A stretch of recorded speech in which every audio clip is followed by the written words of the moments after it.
with accounting and finance professionals across all different levels. It could be someone who has 2 years of professional experience up to a CFO who's making over $1 million a year. Now, what does that mean? We're basically going out there and introducing ourselves to top talent every single day. And we are basically saying to people who have really good jobs already, hey, look, come talk to me. I might be able to find you your dream job that offers you a better quality of life, better compensation, more responsibility, an easier commute to your house. And that's what we do. So, I think that the best way to describe it to someone who has no idea about this industry is like, if you guys like sports, think about the agent who negotiates contracts for the biggest executives or the biggest sports athletes in the world. That's what we're doing for executives. So, if LeBron James wants to go from being a Cavalier to the Lakers, he has an agent that's negotiating his offer. We do the same exact thing for accounting and finance professions. So just to kind of give you the ins and outs and how we get paid, long story short, if we place a candidate for, let's say, $100,000 at Goldman Sachs, we have a fee agreement with Goldman Sachs stating they're going to pay us 25% of the candidate's total compensation. So what that means to us is if we place someone for easy math purposes at $100,000 at Goldman Sachs, Arrow Search Partners is making a $25,000 commission. So our goal is to basically place as many people as possible as we can throughout the year so we can make as much money as possible.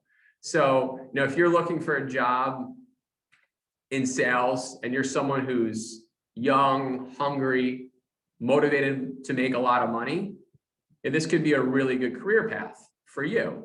And I think the cool part about our job is we're building true relationships with professionals, and those relationships, are following us throughout, our career. I think Jade could speak to this really well. Jade builds these amazing relationships. She got married a few years ago. Basically, half her wedding was people that she helped place into their dream jobs. So, it's not like we're just kind of placing these people and forgetting about them. We're placing these people, they're becoming our friends. And even the best part about that is they're essentially becoming our clients. So, if we place someone who has 2 years of experience, at Goldman Sachs, that person is going to climb the ladder specifically within Goldman Sachs, at some point become a client contact, and then we're going to be placing people under them on their team. So Jade, I'll let you take the floor a little bit, tell them about your success and all that kind of stuff. Definitely. So to just piggyback off of what David was mentioning. So ultimately, what I found the most success in when I first started was that I tried to accumulate as many relationships as I possibly could. And how we do that is we use all different types of technology, meaning LinkedIn, emailing, and the phone to capture professionals that we want to speak to by selling them the best jobs that we have. And like David mentioned, opportunities to leave their current company and get roles that will offer them better quality of life, more money, a better title, better people they like to work for, all of those things we chat with them about. And once we place them in a great opportunity, typically we work with firms that people are really happy at, that are the most prestigious. Obviously, you can see on this board right now, I'm not sure if you guys recognize any of these names, but for example, Blackstone is a massive company. Perhaps some of you guys have heard. And so we place professionals into these sort of companies where they are happy. They're getting paid really well. They're working and surrounding themselves with the best of the best. And what ends up happening is they're so happy that they go and tell their friends that they got a great job and they're getting paid and all these things, and that we start getting referrals, which means the business that we've created is starting to work for us. So that's really, really important, as well as they're gaining such an amazing skill set that they're becoming more marketable, where they can now take their experience and take the next step in their career. So most professionals that we place are going to be between the 2 and the 5 year mark. That's our sweet spot, because we pull most people and cold call and email and in-mail these people out of public accounting, which I'm sure you guys have heard of the Big Four. And so what ends up happening is we place them when they're 2 to 4 years of experience. And then they go to a Blackstone or a Brookfield or an Angelo Gordon, and they spend 3 to 5 years there. And then we call them in 3 to 5 years and we help them navigate to the next step in their career. And so typically most professionals want to be CFOs one day, right? Like that's the dream for everybody. And so it takes anywhere between 5 to 7 moves to get to that point. And so we actually are able to help these professionals in every move that they make to get to the top.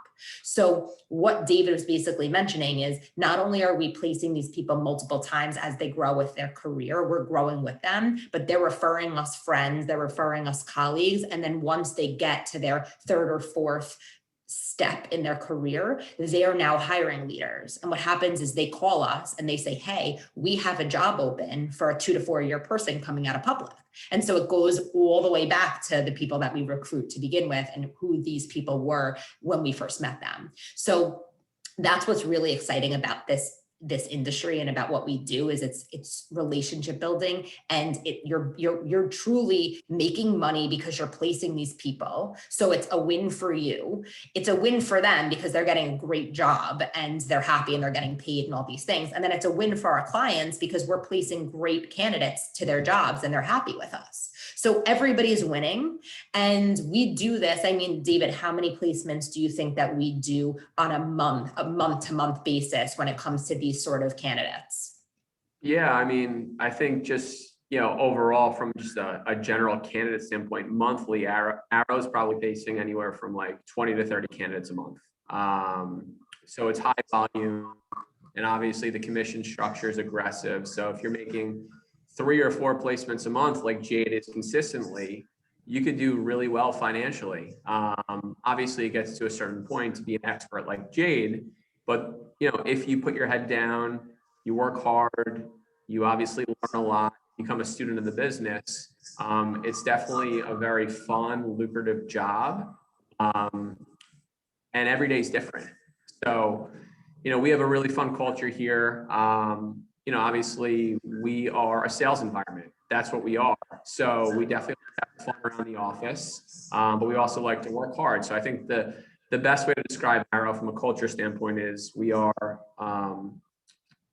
hard, we have a lot of fun, we laugh all the time. Obviously right now it's because of COVID and, not as many people are in the office. But, I would say we're an environment where if you're not looking for a boring culture, we are literally laughing all day long, joking around with each other, making fun of each other. It kind of has like a locker room feel, I guess you could say, which is for a certain person and definitely not for another sort of person. But that's who we are. And obviously in any sales job, there's a lot of stress that goes into it. So we like to keep it light. We like to have fun with each other. And I think that, if you're looking for that type of environment, Arrow could be a good place for you. Yeah. And I just want to jump in for 1 second and say that I knew nothing about accounting. I just want to make that clear. Like some people, I can only recruit and be in this job if I know the business and I know who Guggenheim is.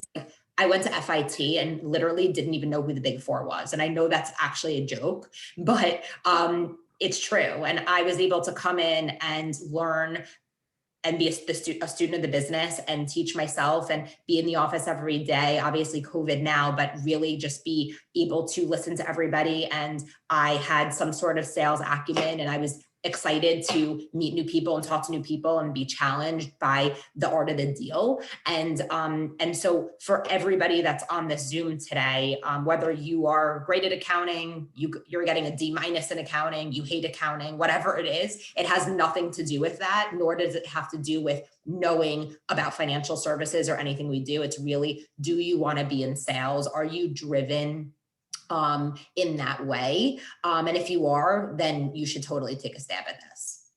Totally. And yeah, just a breakdown about our team. I would say like probably a third of the people that work for Arrow have some sort of accounting and finance foundation, but the rest of the people have zero, like Jade.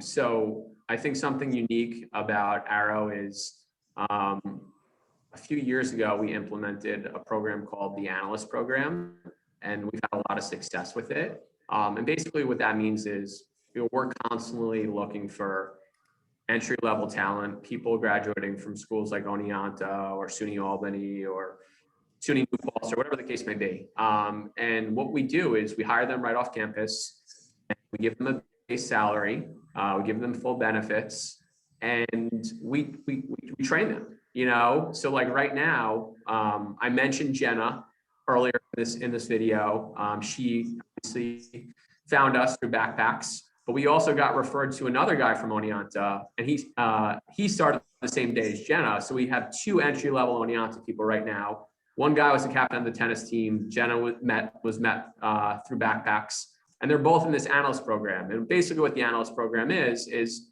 it's a program where they're learning. And they're learning 24/7, learning the companies that are, listed, below on the screenshot. They're learning how to recruit. They're learning how to sell. They're learning from us, the best recruiters in New York City. So when they are eventually ready to recruit, they can kind of hit the ground running and be all-stars. So a lot of recruiting firms don't have a program like this where you just basically learn for like 6 months to a year. Basically a lot of recruiting firms just throw you right into the fire and you're expected to cold call day one, build the relationships day one, when you really have no idea what you're talking about. So that's something we designed a few years ago, and we've had a lot of success. We've had a lot of people graduate through the analyst program. They've become our top recruiters, which is pretty exciting. So enough of us talking. Let me kind of give you guys the floor. We're going to do a little icebreaker. So we're going to go to the next page. And why don't you guys start it off? And we could start with Anthony, because I just see that you're right under me. I'll give you the floor and just answer the questions below, and then we'll pass it on to the next person. All right? Okay. So my name's Anthony. I'm from Brooklyn, New York. I'm a business econ major with a concentration in finance. When I graduate, I want to get my master's. That's my goal. Nice. I'm gonna end up working in Manhattan somewhere. So Cool. probably looking at maybe like Baruch or Pace, one of those two. And I'm gonna have to go with Sal's. Nice. Not cold cheese. Like I don't really like the whole cold cheese idea. I'm more of like have the hot buffalo or like the sweet barbecue, like something like that is really more I my respect route. that, man. I respect that. And Baruch and Pace would be great choices for you, just so you know. They both have amazing on-campus recruiting, and a lot of like the top clients that we work with source from there, which means they recruit. Guys like you who graduate from their masters, and you could get into a great program by going to Baruch or Pace. So I think that's a great idea. Thank you. Yep. So whoever is beneath Anthony, just take the floor.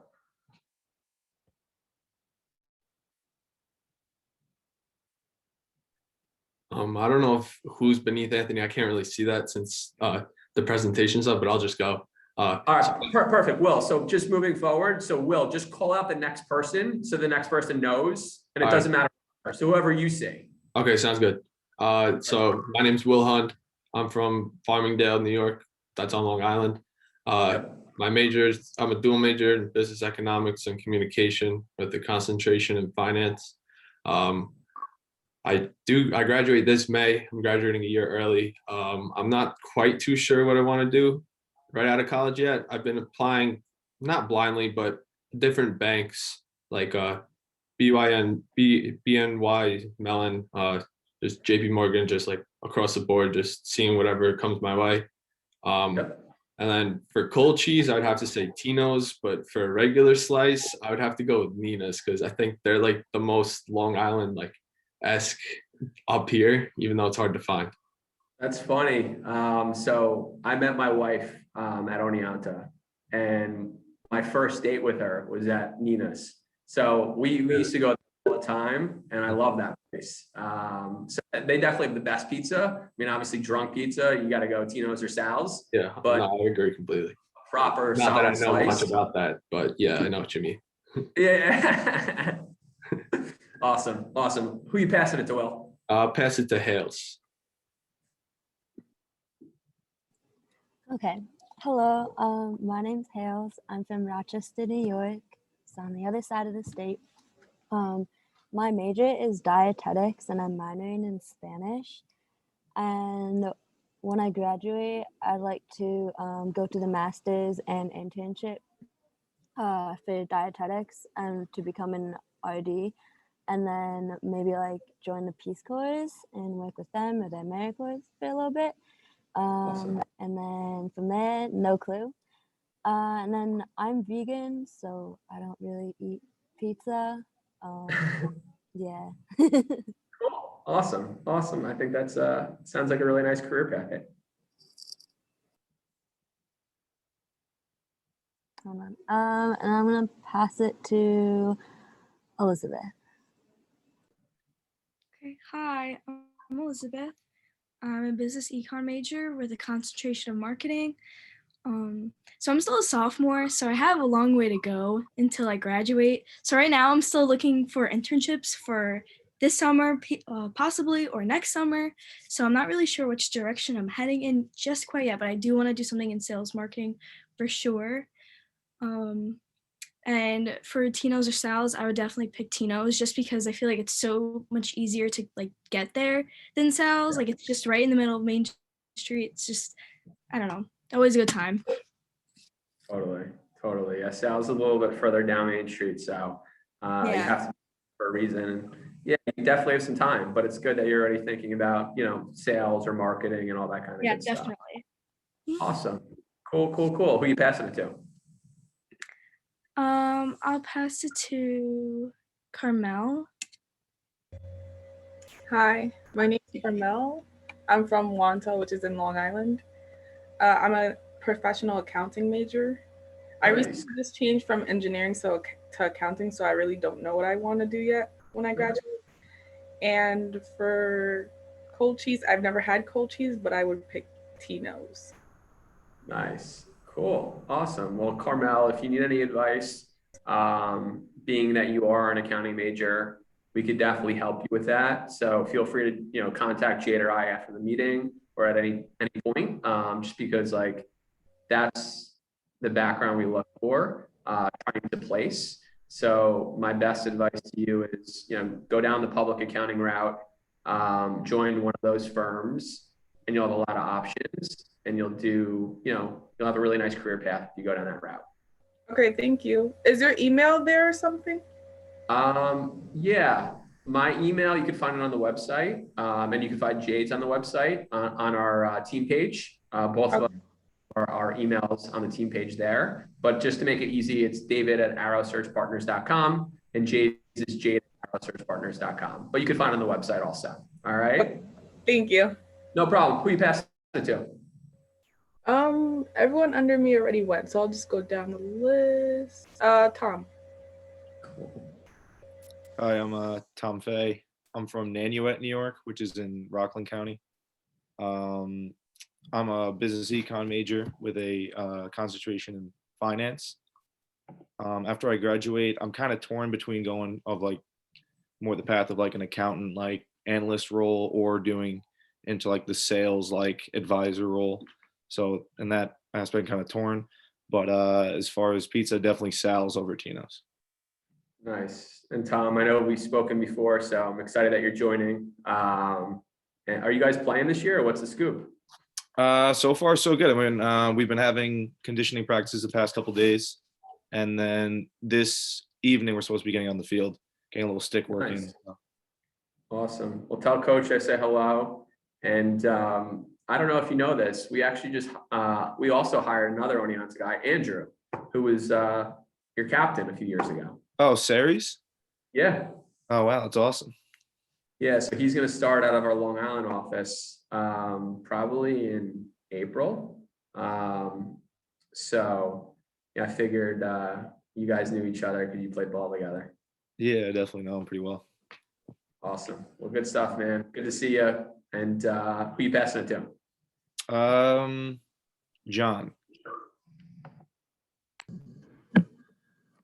Hello. Hey, what's up? Hi. My name is John Wolford. I am a accounting major with a concentration in finance. Currently have about a year and a half, 2 years left. And I'm looking for an internship in the Oneonta area. I'm a resident here. So, you know, I here about 2 years before I started going to school. I'm currently looking at a MBA program in Albany. They also include a entrepreneurship concentration. So I'm interested in what because it's hard to find entrepreneurship classes anywhere. It seems. Yeah. Yeah. So, you know, That's awesome. So the other questions here. I think when I graduate, I'm kind of like open to just about anything. I like non-for-profits. You know, I wouldn't mind doing accounting for that. Nice. You know, I'm interested in starting my own business. Just the entrepreneurship is that's why it interests me the most.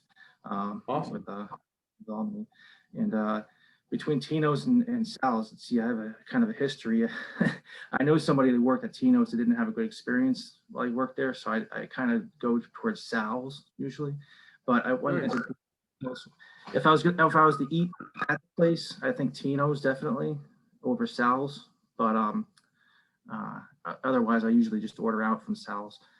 Cold cheese pizza, I don't really like. I tried it once at Tnose, I think, and I just don't like it. I don't know. Okay. So Nice.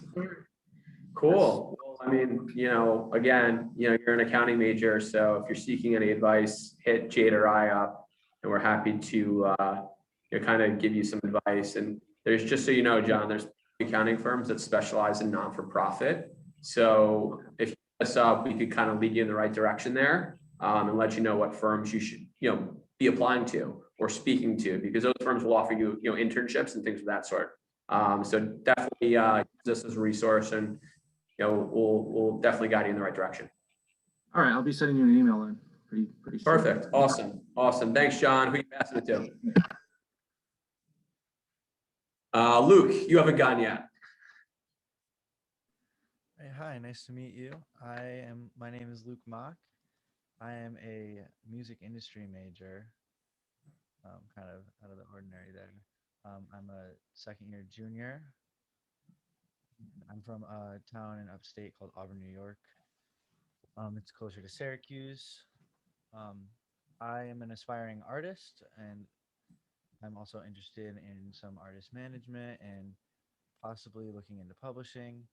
And my favorite pizza place, specifically for cold cheeses, I like Sal's personally, but I haven't had that much experience on campus. Only about a semester and a half. Wow. I haven't given Tnose enough of a chance, admittedly. Yeah. No, they're both good, but I mean, it's sad for me to hear that, and I feel bad for you guys knowing that like your college experience has been ruined, you know, a little bit by COVID. I mean, of course, you guys are virtual learning, and you know, learning is the most important piece. But it stinks to hear that, like, you know, basically you guys haven't been there for, you know, over a year now. So hopefully The pizza is part of the experience. yeah, I guess it is what it is. You guys are rolling with the punches, so that's good. Who else? Luke, who are you passing it to? Who hasn't gone yet? I haven't gone yet. Okay, All right, take the I'll pass it on floor. to Tatiana. Hi, my name's Tatiana. I'm from Long Island. I'm a business economics major. I'm not really sure what I want to do when I graduate because I just switched my major from education, so it's a Okay. lot different. Yep. But between Tnose or Sal's, I personally like Sal's a lot better. Nice. Awesome. Cool. It's funny. 2 years ago, everyone was on the Tnose bandwagon. It's changed. So that's good to see. All right, cool. Did we miss anyone? I think we're covered. All right, cool. On to the next one. All right, so guys, this is your opportunity to kind of ask as many questions as possible. Any question that you guys want about our culture, what we do, anything. So feel free to jump in, and Jade and I will do our best to answer the questions. And don't be shy. Okay, I have a question. Sure. You and Jade can both answer this, but how important is it to have a good client relationship, and has a client ever helped you better your career? Jade, I'll let you answer that, but that's a great question. Thank you, Elizabeth. No problem.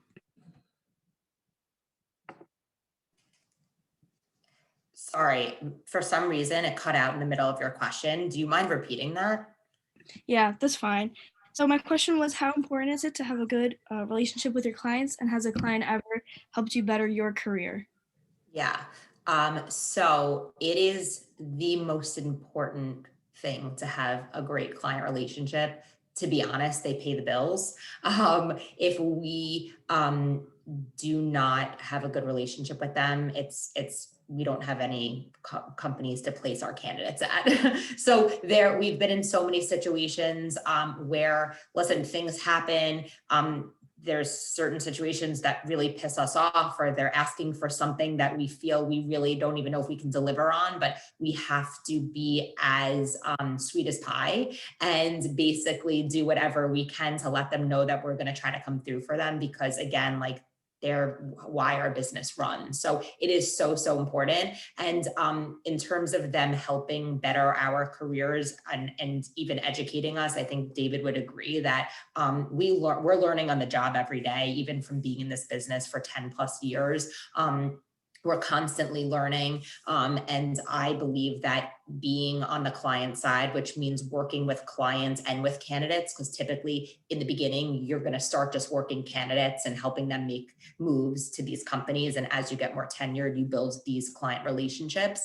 But they've even taught, they teach, we learn every day, and they teach us things every day about how the business runs, and even educates us on what they do, right? Because as David mentioned, and I mentioned, a lot of us don't come from an accounting background. And so they're even educating us on what the jobs are all about at some point, you know?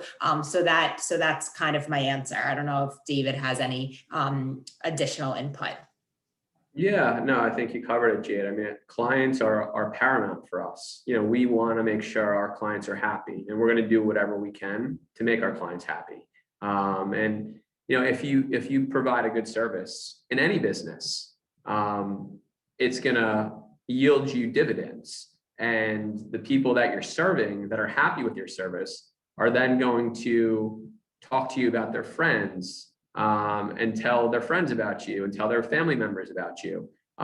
So, you know, if you provide a good service, you're going to get more business. And, you know, we've done great jobs.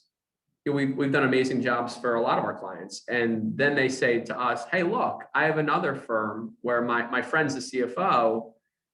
They have an accounting need, or they have an admin need, or they have a HR need. Arrow can help with that, right? And we're like, yeah, that's what we do. That's what we specialize in. So like, if we do a good job for one client, it ultimately, a lot of times, leads us to our next client relationship and our next project. So, you know, we're trying to deliver best-in-class service. And I think that's why we've grown really fast, because, you know, that's the most important thing at Arrow. We preach to all our recruiters and all our team members, client service is number one. So that is absolutely critical for us. Great question, Elizabeth. What else we got? Anyone? I have a question to build on that. Yeah. So then what would be some key skills for an upcoming student that they should gain to stay competitive in that industry? Yeah, sure. And you mean specifically executive recruitment? Yeah, exactly. Like if, you know, you have a student that's wanting to look into this more, like the skills exactly to stay competitive, not only get there, but what's something that you guys are looking forward to keeping a trait that they should know? Yeah, I think, we're looking for a specific person, and most people in our room have a certain personality. And of course, could the skill set of a recruiter be taught? 100%. But we're looking for someone who is, I would say, first and foremost, someone who is entrepreneurial and someone who gets up every single day and wants to be challenged, and someone who wants to, learn, and someone who wants to work hard. And I think a critical skill that most people, underlook is someone who's a really good listener. As a recruiter, it's our job to listen to our clients, and it's our job to listen to our candidates. And we need to understand what they're looking for and what's most important to them in making a job move.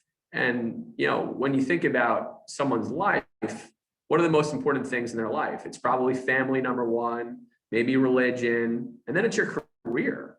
And that's how you pay the bills. So like we're a firm that partners with people to get them a better life.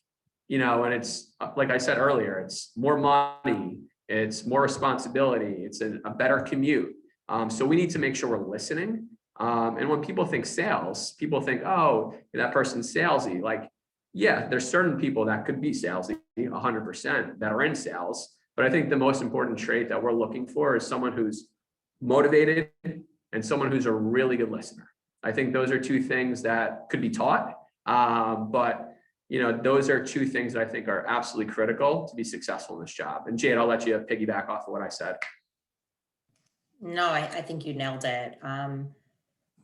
This job is not about somebody managing you. You're your own manager. You come in every day. You plan the day before on what you want to do for the day. You don't have a manager. You don't really have a boss. You're your own boss. And so you have to have that inner fire to get up and go every day. Like nobody's ripping you out of bed but yourself. We don't clock in and clock out. Like you can work literally 24/7 every weekend you ever want to work, and you'll make more money. And if you want to work 3 hours a day, you can.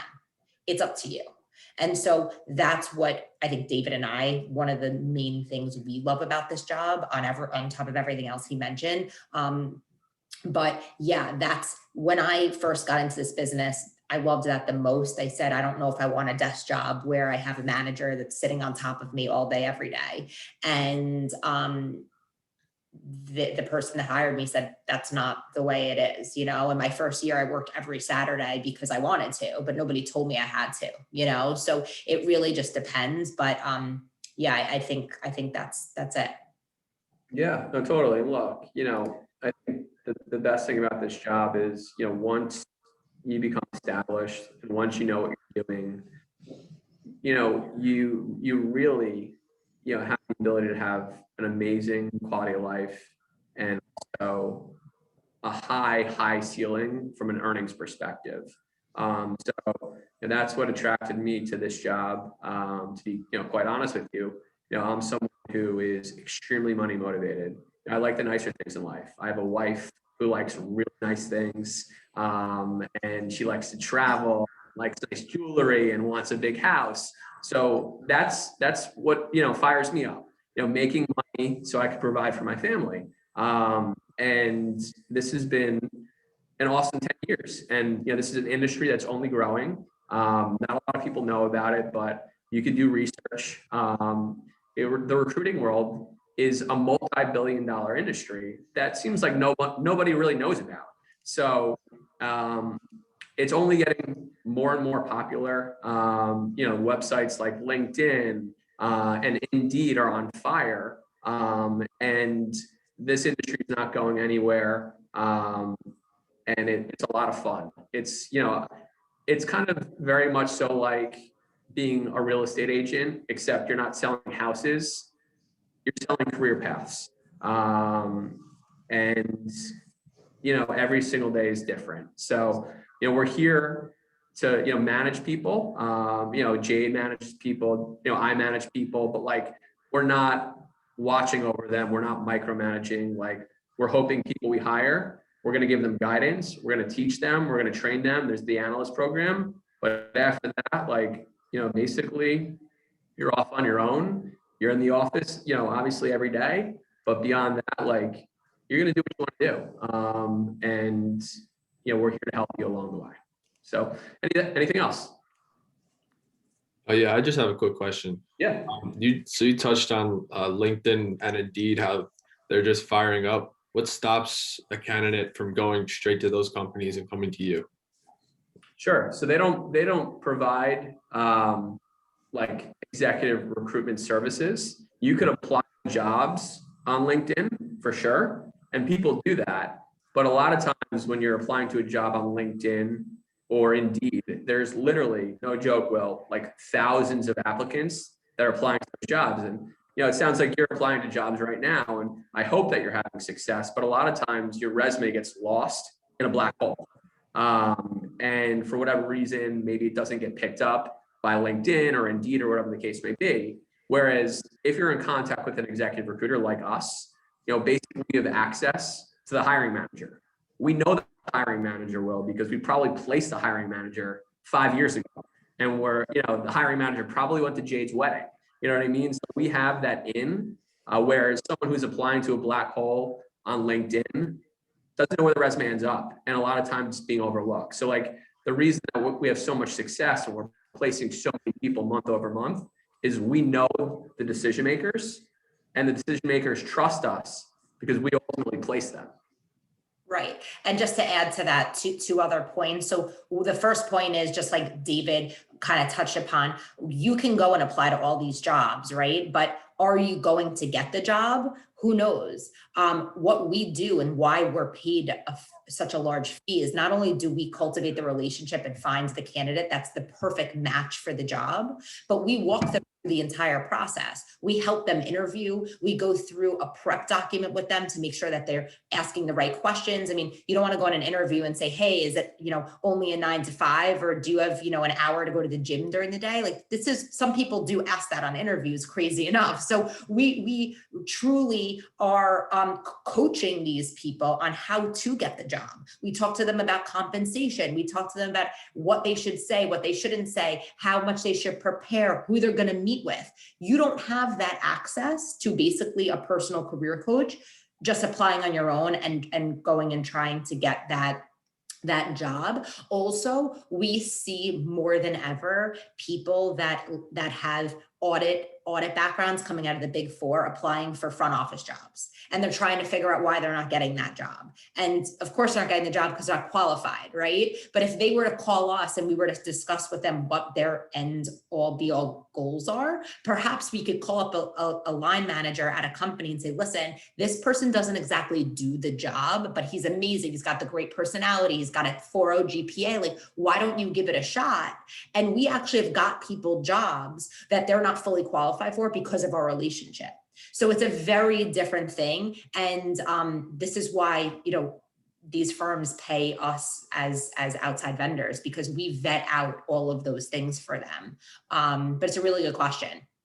Yeah, great question, Will. And yes, just another point to that also, if you're direct applying to a job towards the end of the process, you're probably going to have to negotiate on your own.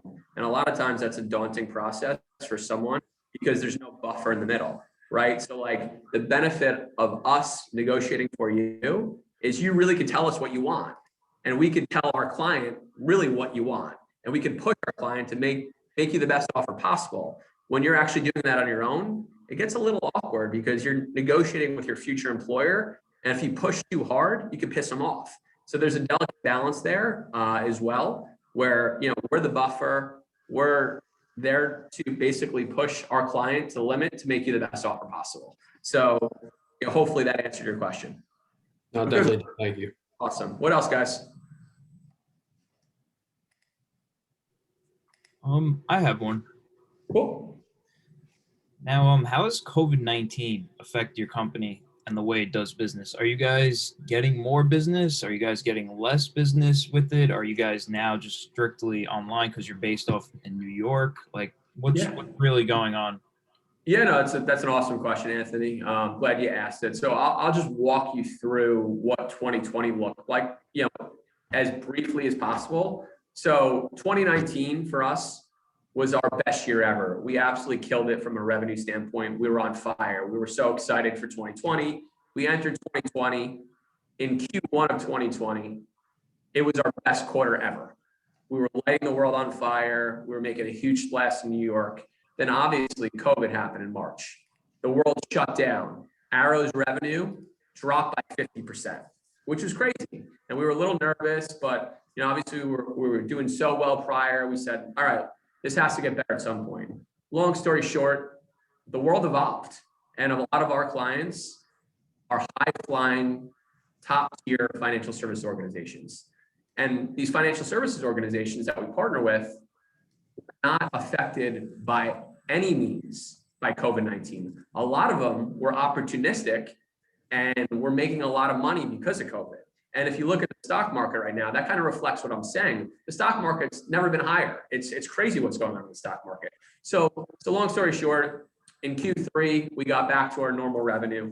In Q4, we had our best quarter ever, which was awesome. So from an overall big picture standpoint, Arrow's revenue in 2020 was only 9% down off our best year, which was 2019.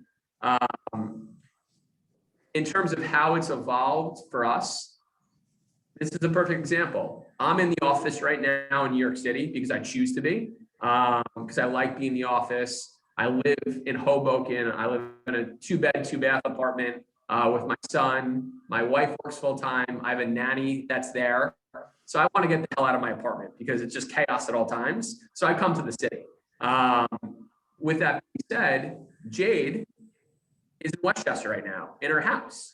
So she's able to do her job from her house and is doing an amazing job not being in the office.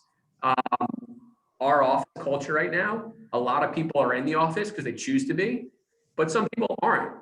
So, and that's kind of the same thing with our clients. A lot of our clients are in the office, some of them aren't. But for us, what we've seen make it easier for candidates is before COVID happened, candidates would have to run around New York City and interview while they had a full-time job. So what does that mean? You're working at PwC, which is on 42nd Street in Manhattan, right outside Grand Central, and then you're interviewing at a firm in downtown New York City near the financial district. You have to jump on a subway, 30 minutes downtown, interview for 2 hours, go back to your job, and that's really stressful, right?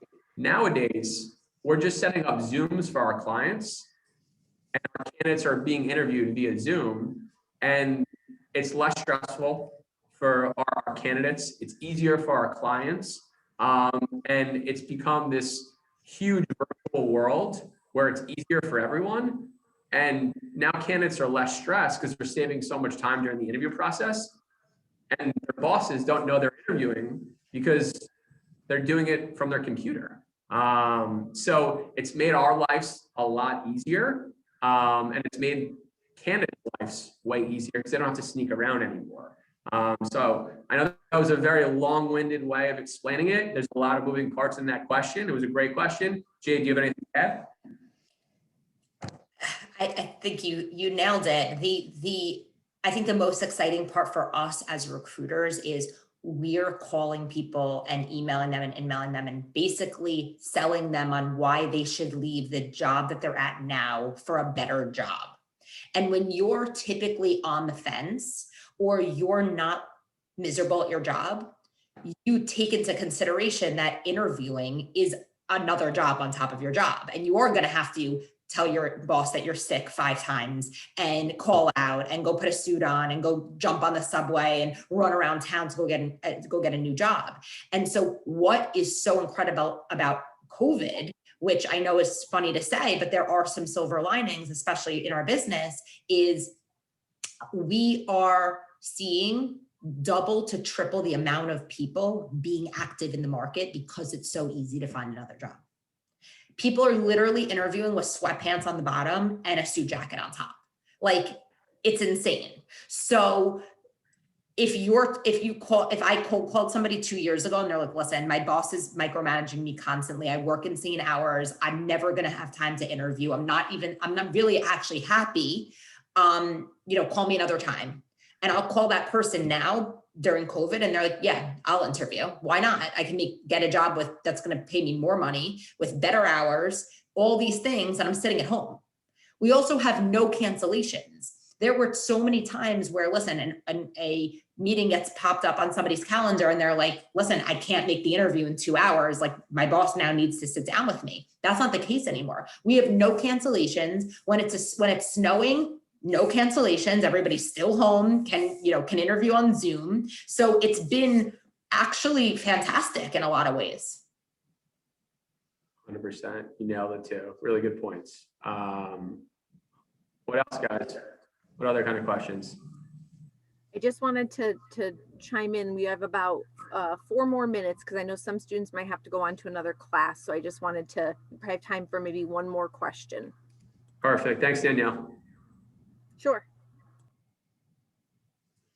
Who wants to ask the last question of the day? If no one else will go, I'll go. How would you say recruiting differ from like other sales? Like, I've heard pitches from like other firms that have been talking about like financial advisement and stuff like that, like cold calling and talking to different clients. How would you say that differs from recruitment? And yeah, would you prefer? Yeah, no, totally. It's a good question. So I mean, like, sales is sales, right? I think the difference between being a financial advisor and a recruiter, it's way different. And what I mean by that is, like, let's just use you for an example, Tom. If you were to cold call me and say, hey, David, I want you to give me $1 million to invest, I basically say, dude, you just graduated from college. Like, what do you know about the stock market? I know more about the stock market than you. You know what I mean? And I would do that in like the most polite way possible, right? Whereas, if you're an executive recruiter, you could start recruiting your peers, right? And you could start recruiting people from Oneonta, people that right? Because like, when you're an executive recruiter, you could place people at the 2 to 4 year level, or you could place people like me. I'm not really working with 2 to 4 year candidates anymore. I'm working with CFOs, and I'm placing these CFOs for millions of dollars a year. But like, the idea there is you're going to be a peer to someone and help them make a great career move versus like take their money into the stock market. It might be a harder pitch to cultivate a relationship with your dad's friend. You know what I mean? So like, we see a lot of people go down, the financial planning path at your age and fail just because like it's hard to cultivate relationships with 50, 60, 70-year-olds. Those are the people that have money. Usually like a kid who's 25 years old who went to Oneonta doesn't have like $3-4 million in the bank. I wish they did. That'd be awesome. But like, the reality is they don't. So it's a way easier career path to be successful at a younger age. I think that's the big takeaway that I would have with that one. It's like, you could build relationships and cultivate relationships and make money off those relationships because a peer is going to trust you, whereas a 55-year-old might not. Jade, I'll let you wrap it up. Yeah, and I think just to add to that, you're helping these people in their career, get them more money, get them all of these extra things that they want. They're not paying you anything. It's a free service. Like, why wouldn't they use you, right? Where like, if you're calling somebody who's 50 years old and saying, hey, can you invest $1 million with me? They're like, I'll think about it. Like, it's the same thing with real estate brokers. You have to hit somebody at the right time that they want to sell their house. They need to move, right? It's kind of more of a luxury than it is of people need jobs. Everybody needs jobs. Everybody has bills to pay. And you're actually selling people a better everything. And then you're getting paid for it. Like, it's, you know what I mean? 100%. Yeah, really well said.